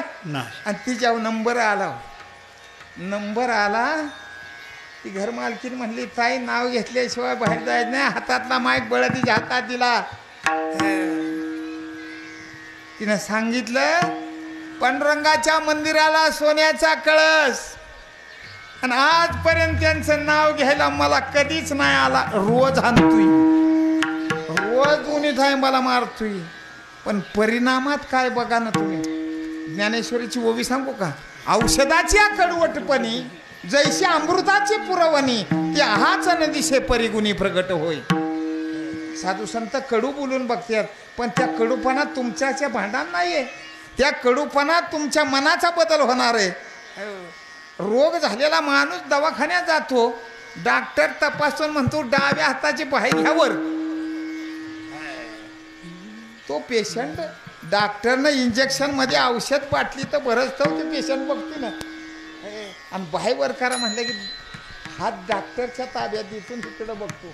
सुई टोचल्याबरोबर आगा आत औषध शिरताना दुखतंय. माऊली सांगतात, औषधाच्या कडवटपणी जैशी अमृताची पुरवणी. रातभर गाव जाग करणारा, झोपून येत का आजारी माणूस, पण इंजेक्शन घेऊन आल्यावर खुशाल चौकात गप्पा आणतोय. त्या म्हणजे रातभर एवढत होता, म्हणला इंजेक्शन घेऊन आलोय. पण तात्पर्य हे आहे त्याच्या कडूपणात. जसं अमृताची म्हणजे रोगनिवृत्ती आहे, तसं प्रेमानं भक्ती मार्गामध्ये सोसल्यानंतर एक ना एक दिवस फलश्रुती मिळण्याशिवाय राहत नाहीये, समाधान मिळण्याशिवाय राहत नाहीये. तिनं नाव घेतलं स्पीकरवर.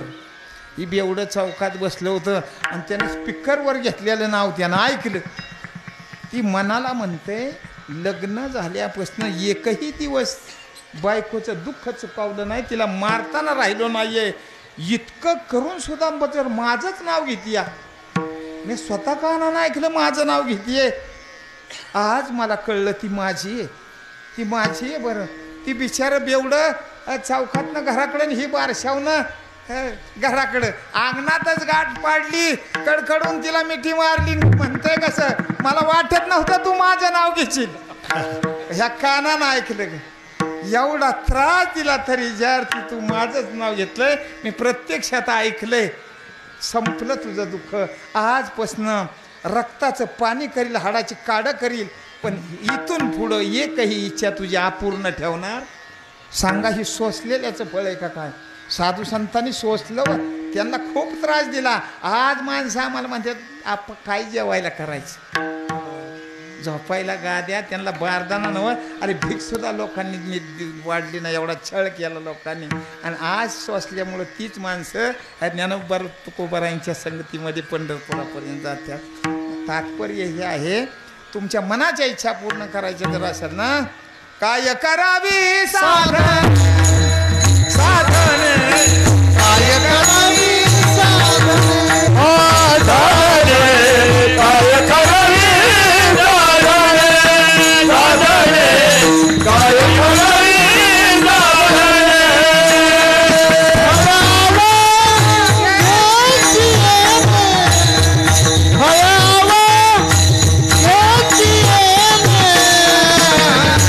काय करावी साधने,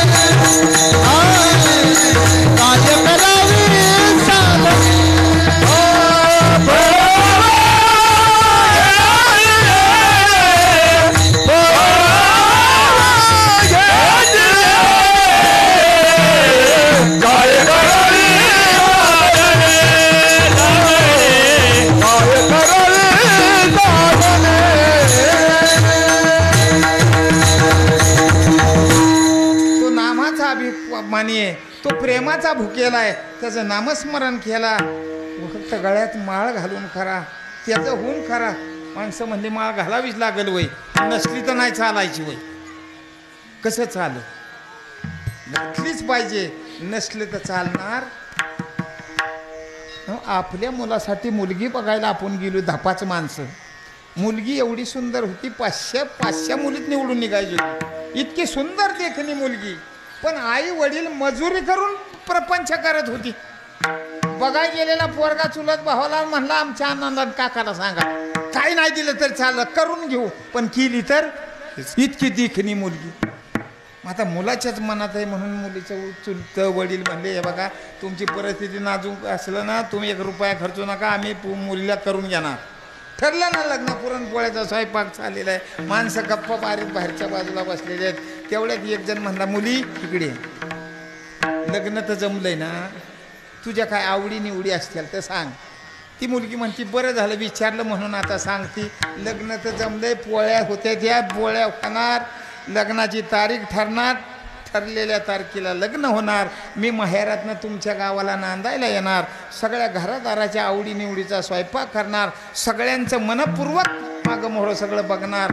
फक्त माझी एक अट आहे, लग्न झाल्यानंतर गळ्यात मी मंगळसूत्र कधीच घालणार नाही आणि कपाळाला तर कुंकू अजिबात लावणार नाही, पसंत असेल तर फोडा सुपारी. जमल का? साधं माणसाला जर बिन मंगळसूत्राची मुलगी चाला ना, तर मोकळ्या गळ्याचा जीव देवाला आवडेल? तुम्हाला कसं दिसतंय सांगा ना. जर तो ज्याला करायची म्हणला बया, तो बाकीचं नाही काय केलं तर चालेल, पण समाजाला वाटलं पाहिजे का नाही ह्याची बाईक होई म्हण. हे समाजाला कळण्यासाठी तरी माझ्या नावाचं मंगळसूत्र घालावं लागेल, कपाळाला कुंकू लावावं. बिन डोरल्याची पोरगी माणसाला चाला ना, तर मोकळ्या गळ्याचा जीव देवाला चालेल का? त्याला जगण्याची गॅरंटी नाही. कधी काय होईल? हे काळा नाळाचे तोंडी घातलीस, ओलोन याची उंडी, माशी पाखडे तव हे सरे, मिळालेल्या शरीराला निर्भय आनंदी रोगमुक्त दारिद्र्यमुक्त जीवन जगायचं जर असेल तर या विनासता अनेक पैसा धन विठोबाची. भगवान महाराज पांडुरंगाची शपथ खाऊन सांगतात, पण वारकरी व्हायला असं काय लागतंय? अगदी नक्षीबाज माळ घेतली का ना, तर 100 रुपयाला माळ मिळते. अगदी नक्षीबाज जर कुणी म्हणाला केवढ्याला घेतली, इतकी सुंदर नक्षीबाज माळ 100 रुपयाला मिळते आहे ना. मग तुम्ही मला सांगा, माणसाला मनापासून गळ्यात सोन्याचं लाकीट असावं वाटतं का तुळशीची माळ असावी वाटतं? महिला मंडळाला विचारतो, तुम्हाला गंठण आवडतोय का माळा आवडते? माणसांना विचारतो, हातात अंगठी असावी वाटते का गळ्यात माळा असावी वाटते? पण सोपं सांगतो तुम्हाला, जवळ सोनं असल्यावर तडाखं मिळत्यात का माळ असल्यावर तडाखं? वारकऱ्याच्या घरावर कधी दरवडा पडला आलंय का पेपरला? अरे ज्यांच्याकडं सोनं नाणं आहे ना, बुहींला दरवडा पडला, ते दरवड्यातली लोक नाही ना कानातलं इस्कूर फिरवीत बसली, तसंच वाटलं. कान तोडून गळ्यातली फुलं, कानातली फुलं नेली, गळ्यातलं वडून नेलं, आणि नुसतं वडून बी नाही, 2-2 मुस्काडात देऊन निघून गेली. बोलायचं नाही, सुख आहे का दुःख आहे. विशेष म्हणजे वारकरी झाल्यानंतर नम्रता प्राप्त होते आणि सोनं जवळ असल्यानंतर अभिमान वाढतो.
अभंगाच्या 3ऱ्या चरणात तुकाराम महाराज म्हणतात माळ असली ना अभिमान नुरे, म्हणजे अभिमान जातो आणि अभिमान गेला तुका म्हणे तो देव झाला.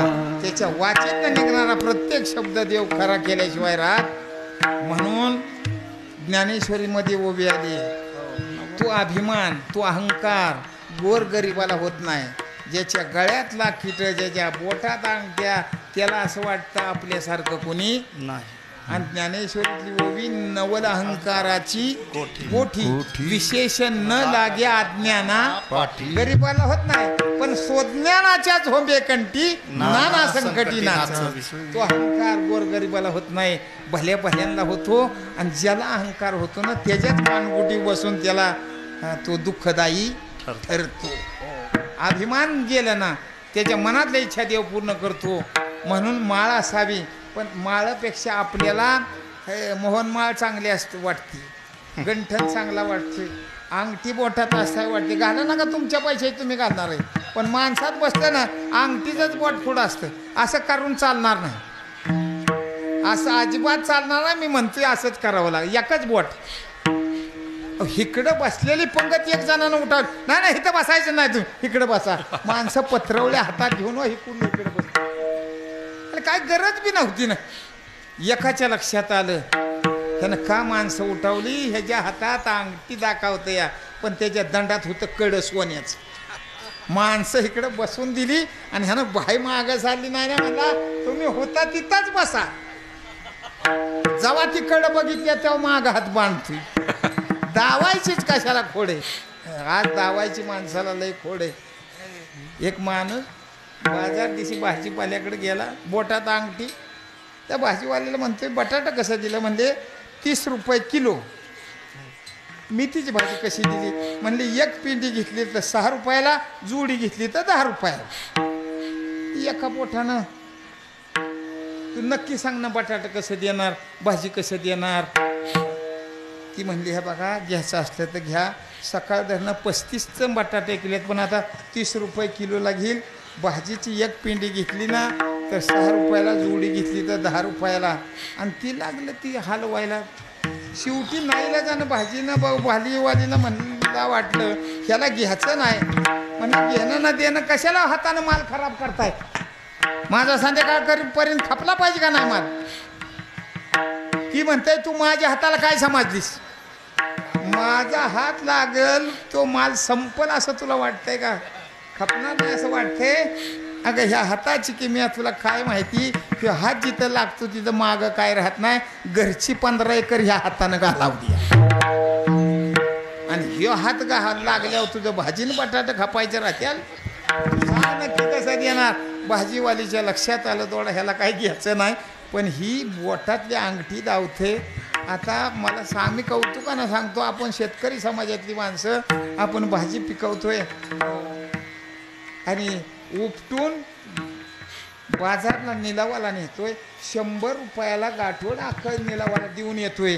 पण ती निलाव घेणारी जी महिला आहे ना ती दिवसभर उन्हात बसून 100 रुपयाच्या भाजीचं 700 ते 800 रुपये संध्याकाळपर्यंत करतो. आमच्या फलटणला गुंटाभर जमीन नसणाऱ्या महिला 10 रुपये सुद्धा भांडवल लागत नाही. नेहमी व्यापाऱ्याच्या म्हणजे रोजच्या आठवणीतल्या महिला नुसता माल घ्यायचा नावावर. भाजी 2 पोती, बटाटा 2 क्विंटल, असं सगळा बाजार घ्यायचा आणि विकायचा. 4 वाजता त्या व्यापाऱ्याचा माणूस येतो या पैसे न्यायला. आज गुंटाभर जमीन नसताना 10-10, 12-12 लाख रुपयाचं 2-2 गुंट घेऊन बंगलं बांधल्यात. नवा पैसा भांडवल लागत नाही. कष्ट करणारा आपण आणि मलिदा खाणारे व्यापारी. आपण धान्य पिकवतोय, बाजारला नेऊन विकतोय आणि पट्टी आणायला व्यापाऱ्याच्याच बंगल्यापाशी त्या माडीपाशी जातो. म्हणतो काय बंगला बांधलाय. कुठं तो भिजवायला गेला होता. कुठं गेला होता शेतात काम करायला. अरे कष्ट करायचं आपण आणि फायदा. ती भाजी विकणारी बाई होती ना 100चं 500, 700, 800 रुपये रोजच्या नेमानं. बंगला तर बांधलाच होता, पण तिने पैशाला पैसा जोडून पावशेर सोन्याची एक साखळी पायात होती. अर्धा किलो सोनं तिच्या पायात होतं आणि नुसतं एका बोटानं अंगठीच्या म्हणते तू सांग ना नक्की कसा देणार, सांग ना नक्की कसा देणार, बटाटा कसा देणार आणि भाजी कशी देणार.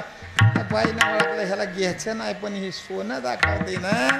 ती बिचारी उठली, साडीवर धरले, म्हणले बाबा तुला घ्यायचंच आहे ना 30 रुपये किलो बटाट आणि 10 रुपयाला जोडी भाजीची.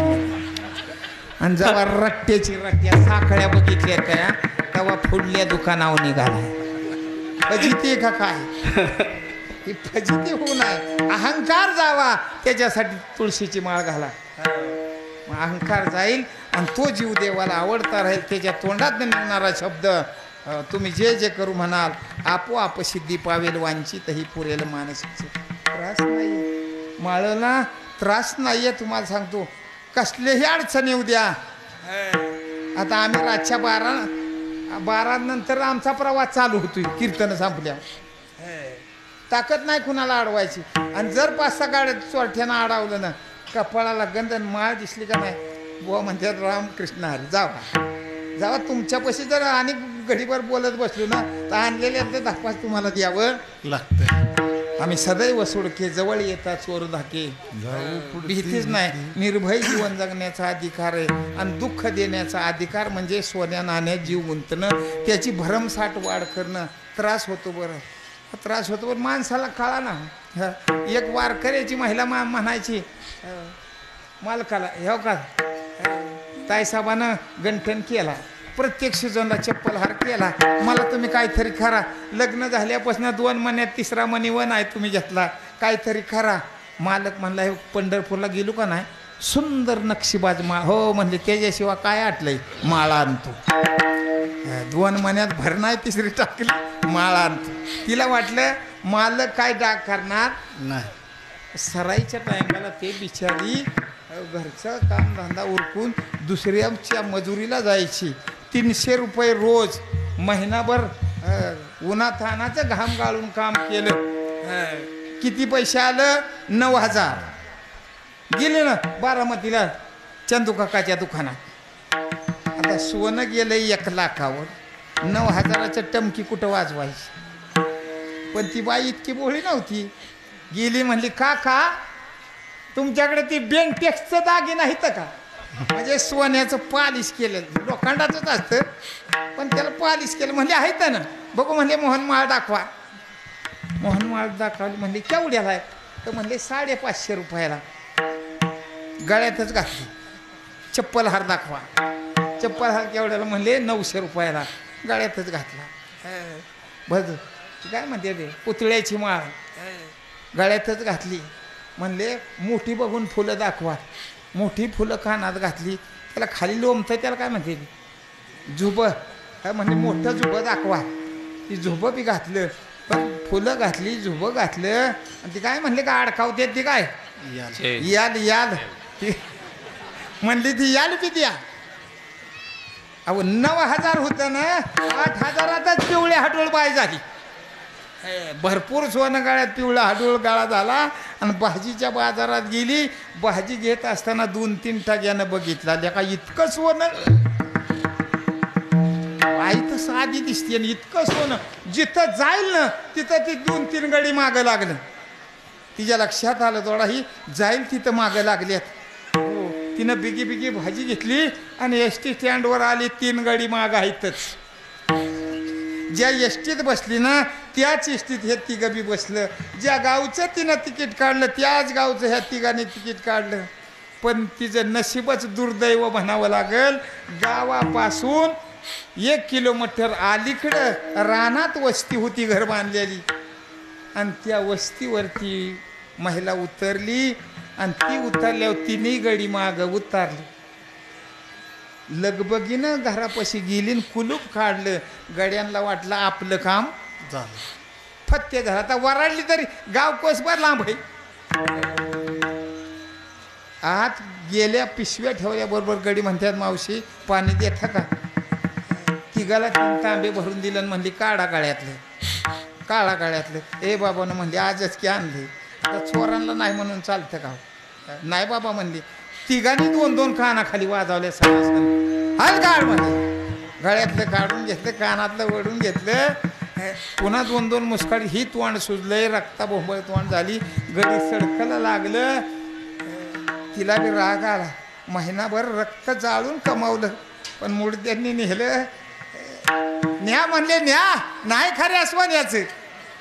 मग गाड्यांनी बारकाईनं बघत्या तिला काही खोटंय. दिवसभर हिच्या मागं फिरून दिवस मोकार गेला का नाही, आणि फायदा तर गाडीचा नाही झाला. पुन्हा माघारी आले 2-2 मुसकाड्यात दिल्या.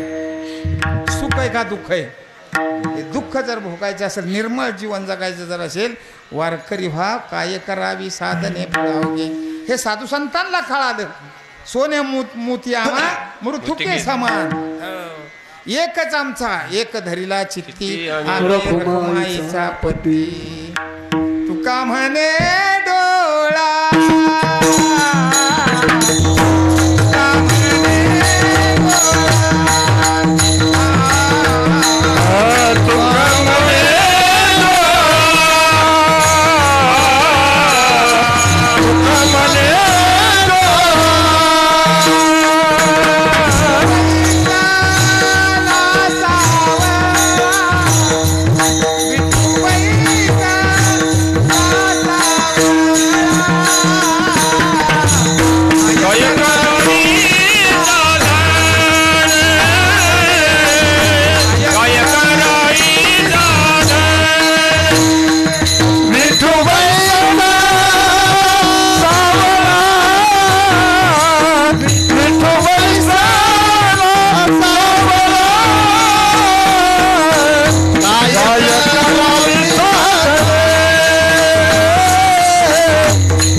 पाहिली पुराणे धांडोळलेली दर्शनी, ऐसा न देखे मी कोणी, दुजाती ही त्रिभुवनी.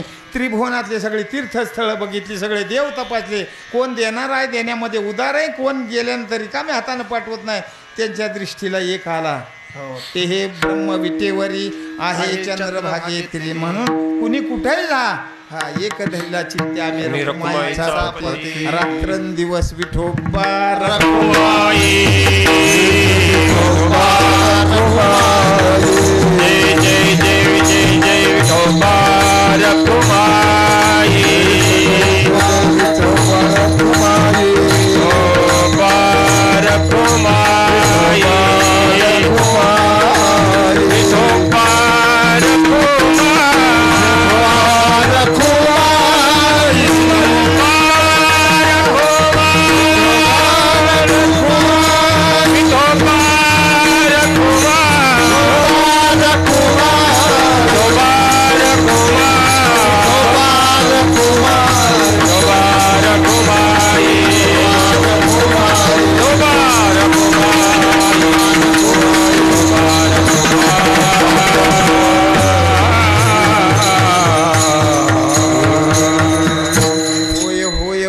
खरी एक शब्द 2 वेळा उच्चारला ना तर दुरुक्तीचा दोष लागतो. पण संत हे जगाच्या कल्याणा, कमीपणा आपल्या वाला तर चालेल, पण जग सुखी होण्याची साधना म्हणून डबल. होय होय वार करी पाहे पाहे रे पंढरी, काय करावे साधने फळाव घ्यायची येणे. अभिमान रे कोडाव घ्यायची पुरे, तुका म्हणे डोळा विठू वैसला सावळा, काय करावी साधने फळाव घ्यायची येणे. सगळ्यात महान मोठा फायदा प्रेमाळानं एक ना एक दिवस आपल्याला मरायचंय ना. ज्याच्या देहावर तुळशीची माळ जळेल तो जीव, ते शरीर जाती क्षणी देवाची होते, आणि त्या देवाच्या गावाला जीव जाणं हा मनुष्य शरीराचा खरा पुरुषार्थ आहे. एकदा तिथं गेला ना त्याची सरली झार जन्माचं सोनं झालं. ज्ञानेश्वर